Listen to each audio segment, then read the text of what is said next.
Сегодня в рамках республиканского проекта «Этноквест. Лабиринт времени» на базе 4-й школы проходит его первый этап, посвященный ко Дню кряжинской культуры.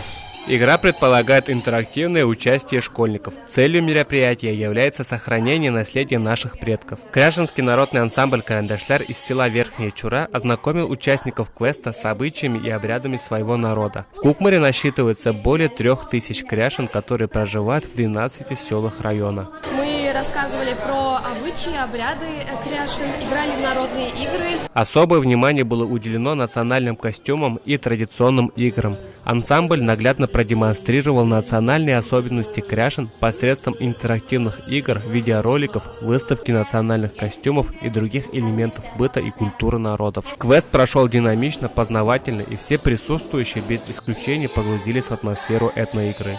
Квест как вам? Квест прекрасный. Что нового узнал?